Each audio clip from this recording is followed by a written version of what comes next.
ဒီ comment လေးကိုလေဖြည့်ပေးဖို့အတွက် admin ကြည့်နေရလိုက်ရှာနေရတော်တော်ကြာပြီပေါ့နော်အခုမှတွေ့လို့ပါအသက်33ပေါ့နော် M5 ပြီးပါပြီအဆင်ပြေပါမလားဖြည့်ပေးပါဆိုတာ main ကလေးဖြစ်တဲ့အတွက်ကြောင့်မလို့ပြေပါတယ်ဘာပြေလဲဆိုလို့ရှင် training ဆိုလို့ရှင်စက်ရုံပိုင်းကတော့အခုနောက်ပိုင်း30လောက်ကြီးအောင်ခေါ်တာနည်းနည်းပိုများတယ်ပေါ့နော်35အထိဆိုဘာရလဲဆိုတော့ဘိုးဘဆက်လျှောက်ရေးလို့အလုပ်မျိုးကြီးရရဲပေါ့နော်အဲ့တော့ကိုကအသက်ကပေါ့နော်33 M5 BB ဆိုရင်ဘာကိုအဓိကလုပ်ရမလဲဆိုလို့ရှိရင်M4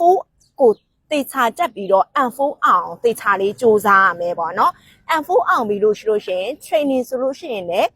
ဘိုးဘဆက်လျှောက်ရေးလို့အလုပ်မျိုးအဆင်ပြေရဲ့အဲ့လိုမျိုးမဟုတ်ဘူးကိုကားပေါ့နော်စားတောက်ဆိုင်တို့ဟိုတယ်တို့ဒါမျိုးတွေရွေးချင်တယ်ဆိုလို့ရှိရင်လည်းN3 level နဲ့တခုတည်းကီနို setup ပေါ့နော်ဒီလိုမျိုးဆိုလို့ရှိရင်ကိုယ့်အတွက်ကအခွင့်အရေးများပါတယ်တခု remind လုပ်ချင်တာက